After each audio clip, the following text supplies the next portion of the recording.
Good morning friend. આજે આપણે ભાગીદારી પેઢીના વાર્ષિક હિસાબો અને એની અંદર દાખલા નંબર 9. અગાઉ આપણે દાખલા નંબર 8 જોયો. આજે દાખલા નંબર 9 પાર્થિવ અને પ્રિયા વાળો દાખલો મિત્રો જોવાનો છે. અહીંયા રકમ આપેલી છે, જુઓ. પાર્થિવ અને પ્રિયા એક ભાગીદારી પેઢીના ભાગીદારો છે. તારીખ 31/3/2017 ના રોજના કાચા સરવૈયા અને હવાલાઓ પરથી ભાગીદારી પેઢીના વાર્ષિક હિસાબો તૈયાર કરો મિત્રો. વાર્ષિક હિસાબો તૈયાર કરવાના છે અને તમને ખબર છે કે વાર્ષિક હિસાબોમાં કયા કયા ખાતા બનાવવાના? તો બોલો તો. પહેલું વેપાર ખાતું, બીજું નફા નુકસાન ખાતું, ત્રીજું નફા નુકસાન ફાળવણી ખાતું, ચોથા નંબરમાં મૂડી કે ચાલુ ખાતા અને લાસ્ટ છેલ્લે પાકું સરવૈયું. મિત્રો, આ આદર્શ ક્રમ છે.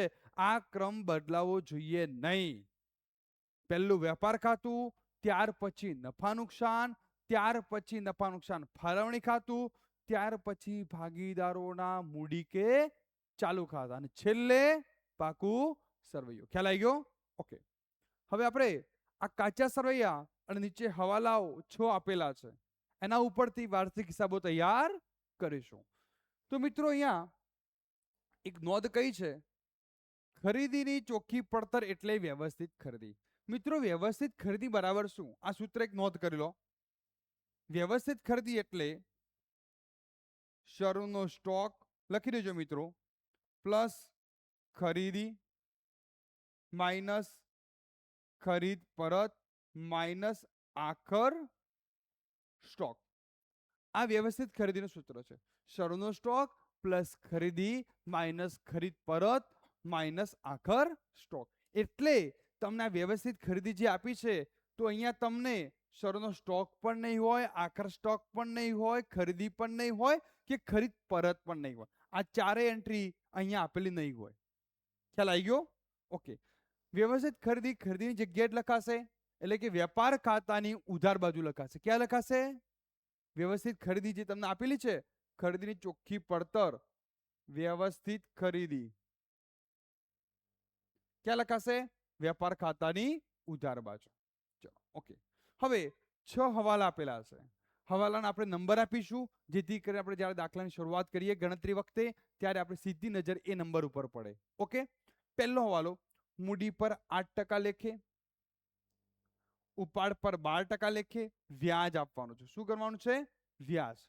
પાર્થિવ દર મહિનાના અંતે ₹400 અને પ્રિયા 1/10/2016 ના રોજ ઉપાડ કરો છો. તો મિત્રો, મૂડી પર અહીંયા 1 નંબર અને ઉપાડ પર અહીંયા 1 નંબર. આ બંને પર આપણે મૂડી વ્યાજ અને ઉપાડ વ્યાજ ગણવું પડશે. પણ ઉપાડ વ્યાજ કેવી રીતે ગણવાનું એ તારીખ અને મહિનાના અંતે કહ્યું છે, તો હું તમને આગળ શીખવાડીશ જ્યારે ગણતરી કરાવીશ ત્યારે. બીજા નંબરનો વાલો ₹10,000 ના ઉધાર વેચાણની નોંધ કરવાની બાકી છે અને માર્ચ 2017 ના રોજ વેચાણ નોંધનો સરવાળો મૂળથી 2000 વધુ ગણાયો. મિત્રો, નોંધવાનું બાકી વેચાણ હોય તો પ્લસ કરવું પડશે વેચાણમાં, અને સરવાળો વધારે ગણાયો છે માઇનસ કરવું પડશે. એટલે બીજા નંબરનો હવાલો અહીંયા છે. પણ એની બીજી અસર, વેચાણ કોને કરીએ ભાઈ? ગ્રાહકો અને દેવાદારો. તો અહીંયા લેણું શબ્દ છે. લેણાના બીજા બે નામ દેવાદાર અને ગ્રાહક. એટલે બીજા નંબરનો હવાલો અહીંયા પણ છે. ખ્યાલ આવી ગયો? ચલો, ત્રીજા નંબરનો હવાલો 2000 વધારાની ગાલખાદ માંડીવાળો અને 5% ગાલખાદ અનામતની જોગવાઈ. તો એ પણ ત્રીજા નંબરનો હવાલો અહીંયા દેવાદારોમાં આવશે. એટલે દેવાદારોની અંદર અહીંયા બીજા નંબર અને ત્રીજા નંબર બંને હવાલા છે. આ ગાલખાદ અને ગાલખાદ અનામતની બીજી અસર ક્યાં થશે મિત્રો? નફા નુકસાન ખાતામાં. તો નફા નુકસાન ખાતાની અંદર અહીંયા ગાલખાદ કે ગાલખાદ અનામત આપી છે? ના, ક્યાંય દેખાતી નથી, પણ આપણે અસર આપવી પડશે. 4000 નું ફિટિંગ્સ નકામું થઈ ગયું છે, જેની ચોપડે નોંધ કરવાની બાકી છે. તો ફર્નિચર ફિટિંગ્સ કયા નંબરનો વાલો આવ્યો? 4 નંબર. ફર્નિચર ફિટિંગ્સ, તો આપણે ત્યાં અસર આપવી પડશે. એટલે એમાંથી માઇનસ કરવા પડશે અને નુકસાન થયું માંડી વાર્યા, એટલે નફા નુકસાન ખાતાની ઉધાર બાજુ. એક ગ્રાહકે માલ પૂરો પાડવાનો કરાર પૂરો નહીં કરવા બદલ કોર્ટે 4,000 દાવો મંજૂર કર્યો. મિત્રો, દાવો મંજૂર કર્યો અને દાવાથી નુકસાન થયું. નફા નુકસાન ખાતાની ઉધાર બાજુ આવશે 4,000 અને ચૂકવવાનો બાકી કોર્ટ દાવો મૂડી દેવા બાજુ આવશે. ચૂકવવાની બાકી મજૂરીના મજૂરી ખાતે નોંધાયા છે. અહીંયા મજૂરી આપી છે ને, મજૂરી ખાતે નોંધાયા છે, પરંતુ ચૂકવવાની બાકી મજૂરી ખાતું કાચા સરવૈયામાં નોંધવાનું રહી ગયું છે. મિત્રો, અહીંયા સ્પષ્ટ ઉલ્લેખ કર્યો છે કે કાચા સરવૈયામાં નોંધવાનું રહી ગયું હોય તો કાચા સરવૈયાની માત્ર એક જ અસર થાય છે અને અહીંયા ચૂકવવાનું બાકી છે, જે મૂડી દેવા બાજુ આવશે. કઈ બાજુ આવશે? પાકા સરવૈયામાં મૂડી દેવા બાજુ લખીશું. ખ્યાલ આવી ગયો કે જેની એક જ અસર થશે. ક્લિયર? ચલો, હવે મિત્રો અહીંયા મેં તમને હવાલા સમજાવ્યા. હવે એની સંપૂર્ણ ગણતરી સાથે આખો દાખલો આપણે સ્ટેપ બાય સ્ટેપ શરૂઆત ઉધાર બાકીઓથી કરીશું અને છેક જમા બાકી સુધી પૂરું કરી અને ત્યારબાદ ફરીથી હવાલા જોઈ લઈશું, કોઈ હવાલો રહી ના જાય. એટલે જે હવાલાની અસર કાચા સરવૈયામાં નથી લાગુ પડતી એ હવાલાની પણ અસર આપવી પડશે ને, જેમ કે કોર્ટ દાવો. ખ્યાલ આવ્યો? ઓકે, તો હવે આપણે શરૂઆત કરીએ દાખલાની ગણતરી. તો અહીંયા મેં ખાતા દોર્યા છે. પહેલું વેપાર ખાતું, નફા નુકસાન ખાતું. તમારે ઉપર લખવાનું શ્રી ખાલી જગ્યાનું, એટલે કોણ છે અહીંયા? પાર્થિવ અને પ્રિયા. શ્રી પાર્થિવ અને પ્રિયાનું તારીખ 31/3/2017 ના રોજ પૂરા થતા વર્ષનું વેપાર ખાતું, ત્યાર પછી નફા નુકસાન ખાતું, ત્યાર પછી નફા નુકસાન ફાળવણી ખાતું, ત્યાર પછી મૂડી ખાતા અને છેલ્લે પાકું સરવૈયો. ખ્યાલ આવી ગયો મિત્રો? તો આ પ્રમાણે આપણે એન્ટ્રી આપવી પડશે. ચલો શરૂઆત કરીએ. પહેલું ઉપાડ. ઉપાડ ક્યાં આવશે મિત્રો? હવે તમારે બોલતું રહેવાનું. ઉપાડ ક્યાં આવશે? ઉપાડ બોલો. ઉપાડ ક્યાં આવશે? તો મૂડી કે ચાલુ ખાતાની ઉધાર બાજુ. તો આપણે અહીંયા ઉપાડ જે આપ્યો છે કેટલો છે? 4800 અને 3200. તો 4800 અને 3200 મૂડી ખાતાની ઉધાર બાજુ ઉપાડ. 4,800 અને 3,200. હવે મિત્રો એના પર વ્યાજ ગણવાનું છે. કેવી રીતે ગણીશું વ્યાજ? તો જુઓ, ઉપાડ પર પાર્થિવ દર માસના અંતે કયું છે? પાર્થિવ દર માસના અંતે. તો અહીંયા ગણતરી કરું છું. ઉપાડ વ્યાજ તો માસિક ઉપાડની રકમ ગુણ્યા ટકા ભાગ્યા 100. અંતે હોય તો કેટલા? અહીંયા કહ્યું છે ને દર માસના અંતે. અંતે હોય તો કેટલા? 66/12. બિલકુલ રાઈટ. તો માસિક ઉપાડની રકમ 400 ગુણ્યા કેટલા ટકા વ્યાજ કરવાનું છે ઉપાડ ઉપર?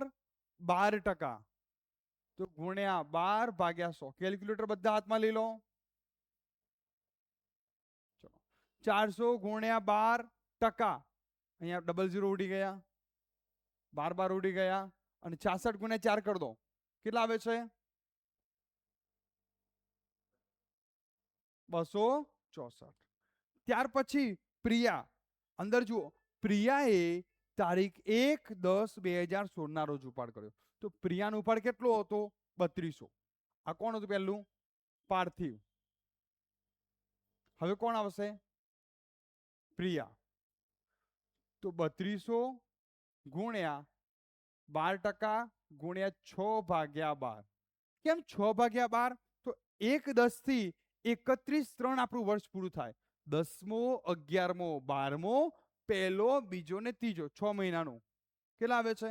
3200 ગુણ્યા 12% કરી ગુણ્યા 6/12. બીજા કેમ કેલ્ક્યુલેટર નથી લાયા? કાઢો બધા. 192. ઓકે, તો આની બીજ અસર ક્યાં અપાશે? મૂડી ખાતાની નીચે ઉપાડ વ્યાજ 264 અને 192. 264 અને 192. આ બંને અસર આપી દીધી. ચલો, આની બીજી અસર ક્યાં થશે મિત્રો? એક અસર તો આપણે મૂડી ખાતાની ઉધાર બાજુ આપી, પણ બીજી અસર ક્યાં આવશે? હા, અહીંયા ઉધાર બાજુ લખ્યું છે ને, તો ફાળવણી ખાતાની કઈ બાજુ આવશે? જમા બાજુ. એક લીટી છોડી અને પછી લખવાનું ઉપાડ વ્યાજ પાર્થિવ પ્રિયા સરવાળો કરો 264 વત્તા 192 કેટલા થયા 456. ઓકે ચલો બધા કેલ્ક્યુલેટર કાઢજો બધા. તો પહેલા અસર થઈ ગઈ ઉપાડ વ્યાજની. જ્યારે મૂડીનો આવશે ત્યારે એ બાજુ જોશું. ચોખ્ખી ખરીદી 1,06,000 ક્યાં આવશે? પહેલા તમને સમજાવ્યું ચોખ્ખી ખરીદી ક્યાં આવે? વ્યાપાર ખાતાની ઉધાર બાજુ. વ્યવસ્થિત ખરીદી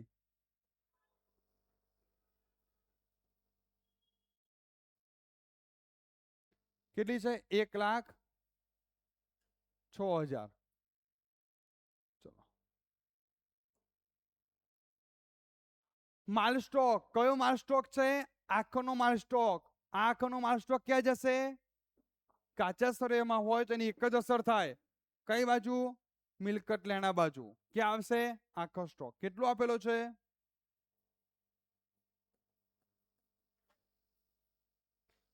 આખર સ્ટોક 28,000. આખો સ્ટોક લખાઈ ગયો? ક્લિયર? ચલો લેણું દેવાદારો બે હવાલા છે, બીજા નંબર ત્રીજા નંબરનો. એનો મેં તમને ક્રમ શીખવાડ્યો હતો જ્યારે આગળ આપણે જ્યારે લેક્ચર લીધું હતું એમાં સૌથી પહેલા લેક્ચરની અંદર સમજાવ્યું હતું કે જ્યારે દેવાદારો પર તમે ગાલખાત કે ગાલખાત અનામતની ગણતરી કરો ત્યારે એનો ક્રમ ખાસ યાદ રાખવાનો. સૌ પ્રથમ પાકા સરવૈયામાં મિલકત લેણા બાજુ દેવાદારો અંદર લખવાના.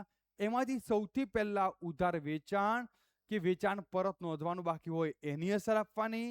ત્યારબાદ બીજા ક્રમે ગાલખાત, ત્યારબાદ ત્રીજા ક્રમે ગાલખાત અનામત અને ત્યારબાદ ચોથા ક્રમે વટાવ અનામત આવશે દેવાદારો પર. હવાલાની અસર હવાલાની. તો અહીંયા ઉધાર વેચાણ નોંધવાનું બાકી છે તો 10,000 પહેલા આપણે પ્લસ કરવું પડશે. ત્યાર પછી 2,000 ગાલખાત માઇનસ કરીશું અને ત્યાર પછી ગાલખાત અનામત ગણીશું. સમજ પડી ગઈ? ચલો હું બતાવું. લેણું કેટલું છે? 48,000. પાકા સરવૈયામાં મિલકત લેણા બાજુ લેણું 48,000 અંદર લખીશું. એમાં 10,000 નોંધવાનું બાકી વેચાણ હતું એ પ્લસ કરીશું 58,000. એમાંથી 2,000 ગાલખાત માઇનસ કરીશું. કેટલા આવ્યા? 56,000. અને એમાંથી ગાલખાત અનામત 5% ગણો ચલો તો 2800. 56,000 ના 5% 2800 થાય. માઇનસ કરીને બરાબર દબાવો 53,200. હવે ગાલખાત અને ગાલખાત અનામતની બીજી અસર આપવી પડશે ને. ક્યાં આપવાની? નફા નુકસાન ખાતામાં ઉધાર બાજુ. પણ અહીંયા તમને કોઈ જગ્યાએ ગાલખાત અનામત છે કાચા સરવૈયાની? ના. અહીંયા તમને કોઈ જગ્યાએ ડૂબેલું લેણું કે ગાલખાત આપી છે? ના. તો આપણે નફા નુકસાન ખાતાની ઉધાર બાજુ બે ગાલખાત ઝુમખું યાદ છે ને? પહેલા 2 વખત ગાલખાત અને પછી 2 વખત ગાલખાત અનામત લખીએ છે. પહેલી અને છેલ્લી કાચા સરવૈયાની, વચ્ચેની 2 હવાલાની, પહેલી 3 પ્લસ અને છેલ્લી માઇનસ. હવે અહીંયા ગાલખાત કાચા સરવૈયાની કે ગાલખાત અનામત કાચા સરવૈયાનું નથી. ડેશ મારી દીધું. ખાલી ગાલખાત આવી 2,000 રૂપિયા હવાલાની અને ગાલખાત અનામત પડ્યું 2,800 એટલે 2800 અનામ હવાલાનું. જોઈ લો મિત્રો, 2,000 ગાલખાત અને 2,800 ગાલખાત અનામત બંને હવાલાનું પડ્યું તો એની અસર આપવી પડશે. ટોટલ કેટલા થશે? 4,800. થઈ ગયું મિત્રો લેણું. ત્યાર પછી મજૂરી અને પગાર. મજૂરી પગાર ક્યાં આવશે? વેપાર ખાતાની ઉધાર બાજુ. પણ એનો એક અસર હતી. 6થા નંબરનો હવાલો વાંચો. ચૂકવવાની બાકી મજૂરીના 2,000 મજૂરી ખાતે નોંધાયા છે. એટલે આપણે અહીંયા નોંધવાના નથી, પરંતુ ચૂકવવાની બાકી મજૂરી કાચા સરવૈયામાં નોંધવાની રહી ગઈ છે. એટલે આ 2,000 ની તમારે એક જ અસર આપવાની મૂડી દેવા બાજુ. અને આ જે પગાર મજૂરી છે 10,000 એ તમારે વેપાર ખાતાની ઉધાર બાજુ લખી દેવાની. મજૂરી પગાર શબ્દ છે 10,000 એ ત્યાં લખી દેવાનો. અને ચૂકવવાની બાકી મજૂરી હવાલાની સોરી એક સ્લાઇડ આગળ જવું પડશે. એ મૂડી દેવા બાજુ અહીંયા ચૂકવવાની બાકી મજૂરી હવાલાની 2,000 તે આવશે મૂડી દેવા બાજુ. ખ્યાલ આવી ગયો મિત્રો? ચલો ત્યાર પછી વેપાર ખર્ચ 16,000 ક્યાં આવશે મિત્રો? વેપાર ખર્ચ 16,000 હા નફા નુકસાન ખાતાની ઉધાર બાજુ.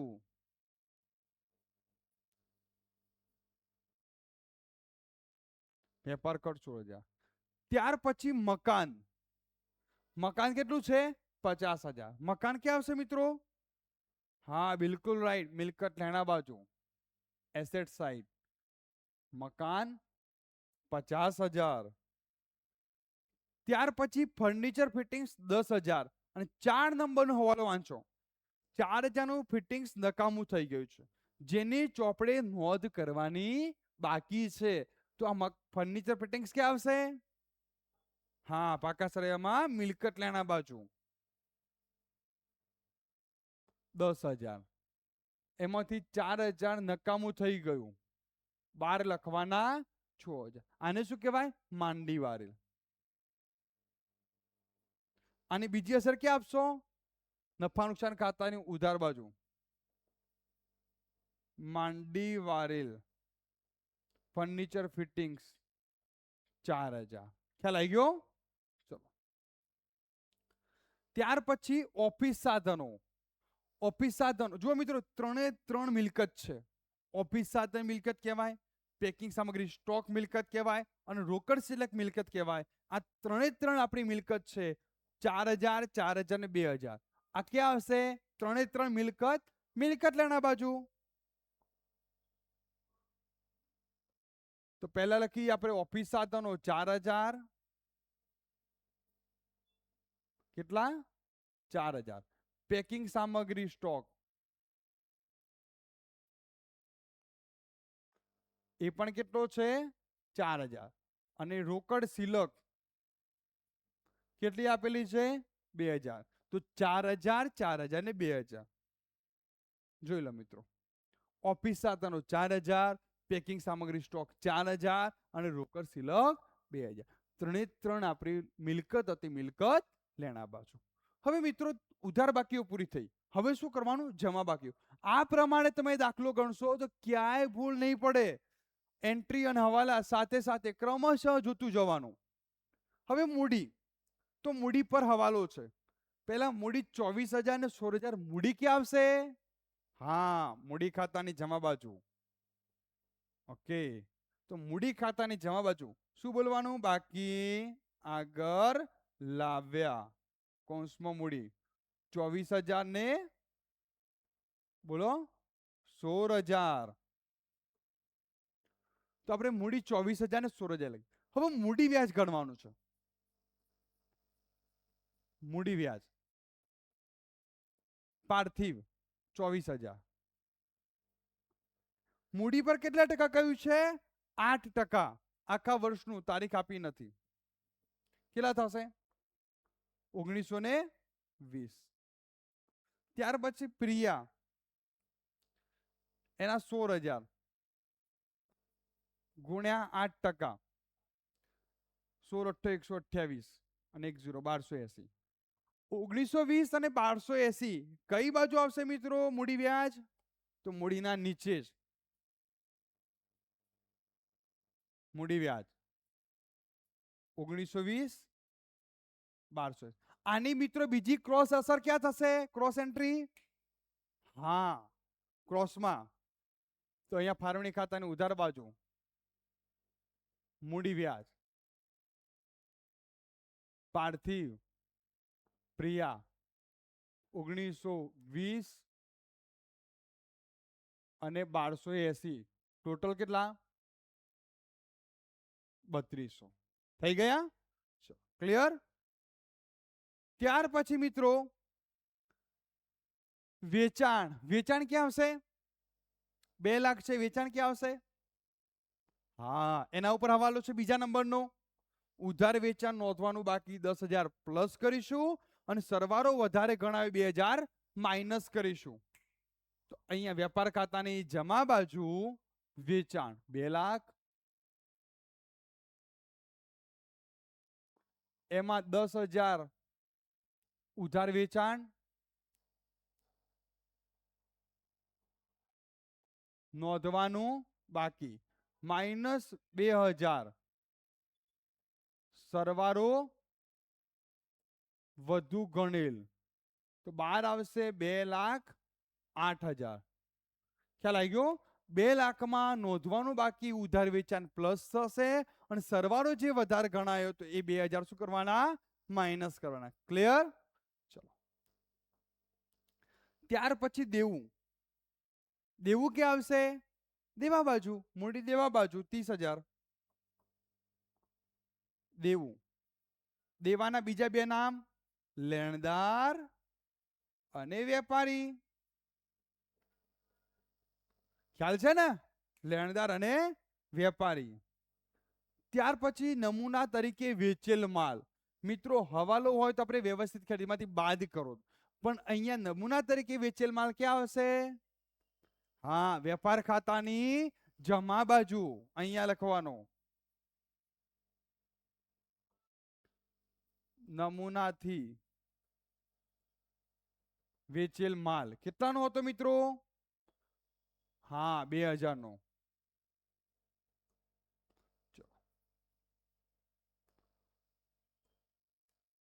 ત્યારબાદ બેંક ઓવરડ્રાફ્ટ. બેંક ઓવરડ્રાફ્ટ ક્યાં આવશે? દેવું કહેવાય. હા, 14,000 છે મૂડી દેવા બાજુ.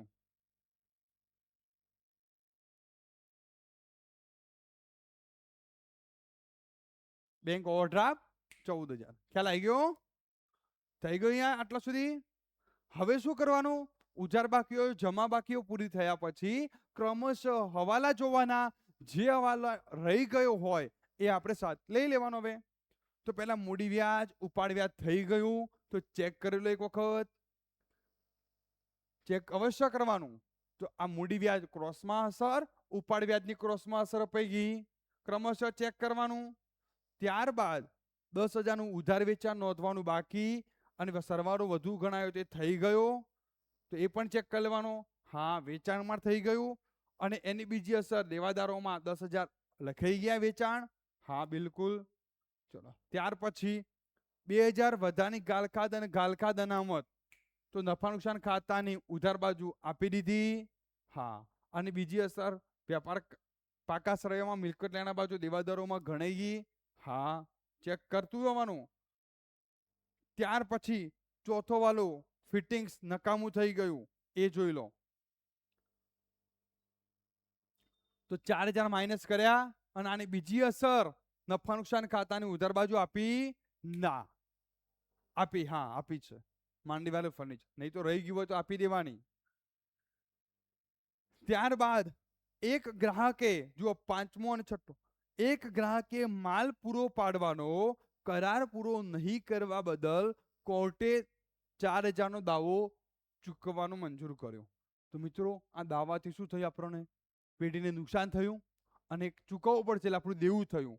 તો નુકસાન નફા નુકસાન ખાતાની ઉધાર બાજુ આવશે. કોર્ટ દાવાથી નુકસાન 4,000 અને મૂડી દેવા બાજુ ચૂકવવાનો બાકી કોર્ટ દાવો 4,000, અથવા તમે ખાલી કોર્ટ દાવો લખશો તો પણ ચાલશે. મજૂરીના મજૂરી ખાતે નોંધાયા હતા પણ પાકા સરવૈયા કાચા સરવૈયામાં રહી ગયા હતા તો આપણે એની એક જ અસર થશે. મૂડી દેવા બાજુ લખ્યા છે, ચૂકવવાની બાકી મજૂરી 2,000. હા, તો મિત્રો આપણે અહીંયા સંપૂર્ણ એન્ટ્રી પૂરી કરી. હવે શું કરવાનું? છેલ્લું સ્ટેપ શું કરવાનું છે? ખાતા બંધ કરવાના. તો જે રીતે તમે ખાતા તૈયાર કર્યા હતા એવી જ રીતે એ જ ક્રમ પ્રમાણે તમારે ખાતા બંધ કરવાના. તો સૌથી પહેલા વેપાર ખાતું બંધ કરો. ચલો, બધા હાથમાં કેલ્ક્યુલેટર લઈ લો અને જવાબ ચેક કરતા રહેજો. વેપાર ખાતાની જમા બાદનો સરવાળો થયો 2,10,000. 2,10,000 માંથી ઉધાર બાકીઓ બાદ કરો એટલે કાચો નફો મળશે. આ ક્યાં જશે? નફા નુકસાન ખાતે જશે. કેટલો આવે મિત્રો? 94,000. 94,000. આ ક્યાં જશે? જમા બાજુ જશે. અહીંયા કાચો નફો કયા ખાતેથી લાવ્યા? વેપાર ખાતેથી. એમાંથી આ એન્ટ્રીઓ માઇનસ કરો.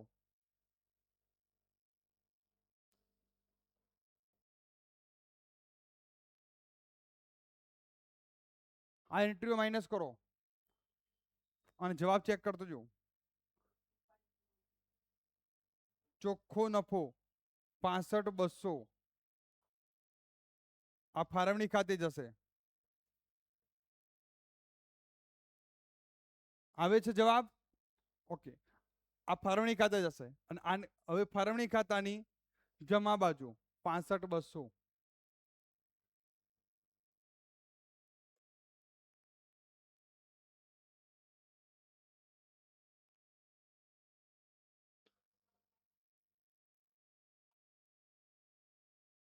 ચોખ્ખો નફો કયા ખાતેથી લાવ્યા?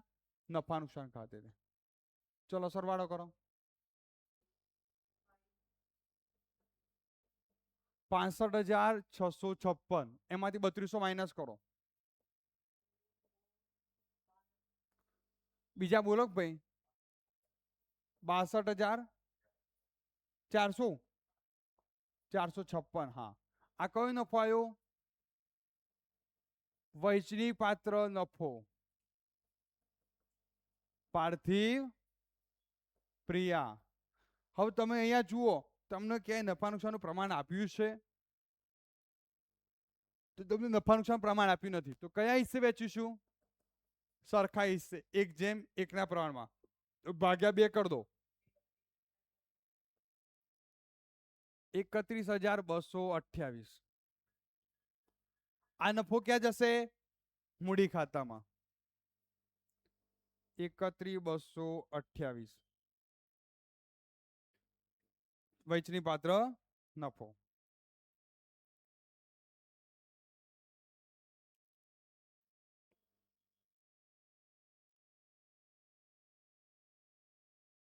ચલો સરવાળો કરો પાર્થિવનો. 24,000 વત્તા 1920 વત્તા 31,228. 97,000 સોરી 57. હા, 57,128. બેન 2 4. હા, 48. આમાંથી આ બાદ કરો. 57,148 માંથી 48,264 બાદ કરો. બાકી આગળ લઈ ગયા. કેટલા આવે છે? 57,148 માઇનસ 4800 માઇનસ 264. 52,084. પાઠ્યપુસ્તકમાં પાછળ જવાબ જોતા રહેજો. 52,084. ચલો હવે પ્રિયાનો સરવાળો કરો. પ્રિયાનો 16,000 વત્તા 1280 વત્તા 31,228.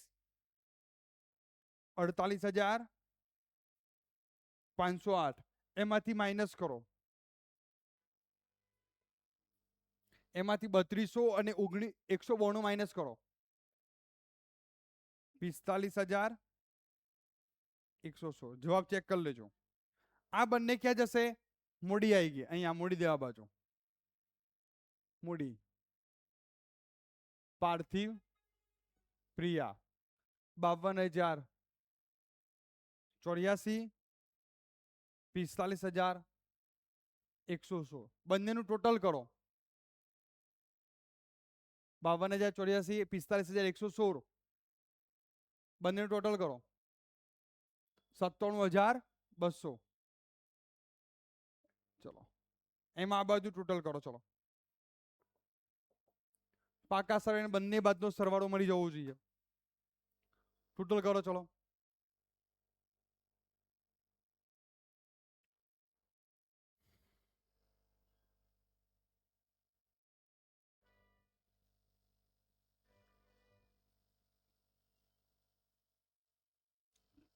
કેટલું થાય ટોટલ?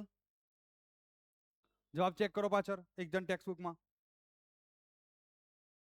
કેટલો? બોલો મિત્રો, કેટલો આવ્યો? આટલી બધી વાર થાય? હા આવી ગયો, પણ કેટલો બોલો તો ખરા, ખાલી આવી ગયો.